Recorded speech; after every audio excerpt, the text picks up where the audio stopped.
But Savitri की अमावस्या के दिन ब्रह्मा जी के मुख से प्रकट हुआ है। सौभाग्यवती नारियां अखंड सौभाग्य के लिए बट सावित्री का व्रत आप लोग करते होंगे, कई लोग अखंड सौभाग्य के लिए करेंगे, क्योंकि इस बट के पेड़ के नीचे भगवान विष्णु शंकर जी से विनती करे थे वर के लिए, इसलिए अखंड सौभाग्य का देने वाला, जिसका प्रॉपर्टी का झगड़ा चल रहा हो, अदालत में कोई केस चल रहा हो, किसी भी चीज का केस, अदालत में अगर किसी भी चीज की अगर केस चल रहा है तो बड़ के पत्ते के ऊपर बालू मिट्टी का शिवलिंग बना, बालू रेत का, बड़ के पेड़ के नीचे ही उसकी पूजन करें, उस पे 3 चम्मच दही चढ़ा दें,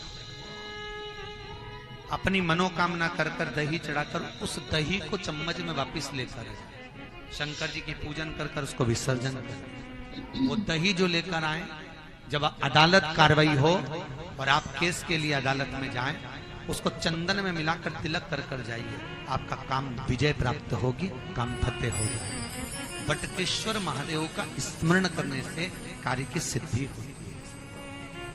जिस बच्चे का एग्जाम में पास नहीं हो रहा हो, अच्छे नंबर नहीं आ रहे हो, वो भी इस दही का तिलक लगाकर जा सकता। बटकेश्वर ऐसे भगवान शिव विराजमान हैं। 16 श्रृंगार में नारी के हाथ की चूड़ी का कलर अलग हो सकता है, चूड़ी की डिजाइन अलग हो सकती है, चूड़ी अलग हो सकती है, चूड़ी महंगी सस्ती हो सकती है, मंगलसूत्र की कीमत ऊंची नीची हो सकती है, पांव की बिछुड़ी की कीमत ऊंची नीची हो सकती है, कान के कुंडल की कीमत ऊंची नीची हो सकती है।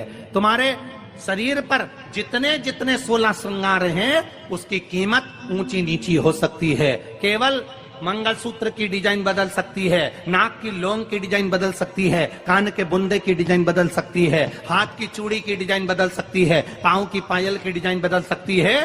केवल नारी के 16 श्रृंगार में एक श्रृंगार ऐसा है जिसकी कीमत जो पहले थी वही कीमत आज तक है और उसकी डिजाइन आज तक नहीं बदली। वो मांग का सिंदूर है, एक जैसी डिजाइन है और एक जैसी कीमत है। सारे श्रृंगार की कीमत अलग, पर मांग में जो सिंदूर डाला जाता है वो एक कीमत का होता है, एक डिजाइन का होता है और एक जैसा होता है, और वो सबसे भारी होता है। सावित्री यमराज से कह रही है मेरे पति को छोड़ दो। यमराज कह रहा है सावित्री तेरा पति मर चुका है, मांग के सिंदूर को पोंछ दे। सावित्री कहती है पूरा श्रृंगार उतार दूंगी पर मांग का सिंदूर नहीं पूछने दूंगी। तब यमराज ने कहा जब तक तू मेरे मांग का अपनी मांग का सिंदूर नहीं उतारती तब तक तू मेरे पास नहीं आ सकती।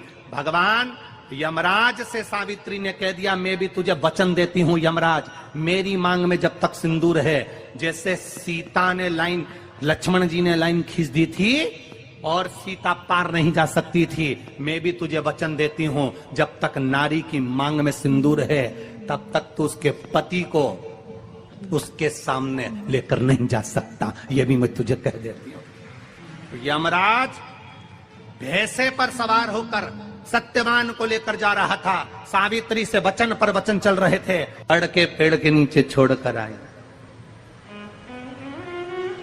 क्या चाहिए तुझको, क्या चाहिए तुझको, क्या दूं मैं तुझको, कुछ मांग ले मुझसे। सावित्री कहती है क्या दोगे आप, मेरे पति के प्राण दे दो बस वापिस, और कुछ नहीं चाहिए। यमराज यमलोक में प्रवेश करने लगा, मांग के सिंदूर में से थोड़ा सा सिंदूर सावित्री ने केवल हाथ में लेकर अपनी बिंदी पर जो लगाया, सत्यवान को लेकर यमराज अंदर नहीं जा पाया। बाहर खड़े होकर कहता है मांग ले, मैं तुझे एक वचन नहीं, तू बोले तो मैं 2 वचन दे देता हूं, तू बोले तो मैं 3 वचन दे देता हूं, तू मांग क्या चाहिए। तब सावित्री ने कहा देना चाहते हो, हाँ। अब यमराज को लगा कि लालच में पड़ गई सावित्री, तब कहा पहला वचन दीजिए, मेरे अंधे सास ससुर के नेत्र वापिस आ जाएं। यमराज ने कहा तथास्तु। दूसरा वचन दीजिए, मेरे सास ससुर अपने पोता पोती का मुख देखें। यमराज ने कह दिया तथास्तु।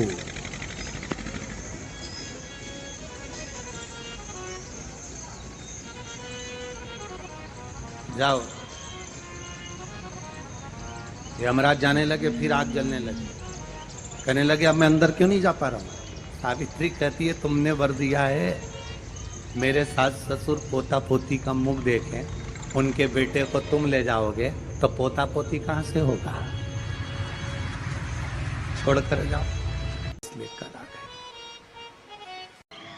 कर्जा मुक्ति के लिए सारे वृक्षों में अगर कोई श्रेष्ठ वृक्ष माना गया है तो वो बट का वृक्ष माना गया महाराज। इसलिए प्रशासनिक कार्य के लिए, मानसिक टेंशन में, परेशानियों में बटकेश्वर महादेव का स्मरण किया जाए। और यदि निवेदन करूंगा, बहुत ज्यादा यदि आपको कर्जा हो गया है, बहुत ज्यादा कर्जा हो गया और वो कर्जा चूक ही नहीं रहा, तो थोड़े दिन बड़ के पेड़ के नीचे आप बटकेश्वर महादेव के लिए 1 लोटा पानी, उसमें थोड़ा सा पिसा हुआ चावल पीस के गला लेना चावल को और पीस लेना, पीस के उस पानी में मिला लेना और मिलाकर उसमें थोड़ी सी हल्दी पिसी हुई डालकर बटकेश्वर महादेव के नाम से बड़ के पेड़ के नीचे अपनी कामना कर कर जो कर्जा हुआ है उस कर्जे का भान देते हुए, स्मरण देते हुए छोड़ दे। महाराज 2 या 3 सोमवार एक ही जगह पर करना। 3 सोमवार बाद वहीं से बड़ के पेड़ की थोड़ी सी जड़ उठा लाना और उस जड़ को एक कोई धागे में बांधकर या तो अपनी गले में डाल लो या अपनी जेब में पटक लो, उसको थोड़े दिन पटक कर रखना, लगभग 2 से 3 महीना पटक कर रखो। वो जड़ जैसे बड़ का पेड़ विस्तार होता है, पानी गिरे ना गिरे, जल वृष्टि हो ना हो, गर्मी पड़े ना पड़े, उसको कोई फर्क नहीं पड़ता। बड़ का वृक्ष आप रूप फैलता जाता, उसकी जड़ें अपने आप प्रबल होती है। उसी तरह ये बटकेश्वर महादेव कहीं से भी अगर जड़ आपके पास में रखी है 1 महीना, 2 महीना, 3 महीना तक, तो ये जड़ अपने आप लक्ष्मी को पकड़कर खींच कर लाती है और कर्जे से मुक्त कर दे। बटकेश्वर महादेव वृक्षों में अगर कोई श्रेष्ठ वृक्ष माना गया है तो वो बट का वृक्ष माना गया, तो ये वही बट वृक्ष है। इसलिए भगवान शिव उस बट वृक्ष के नीचे जाकर विराजमान हुए।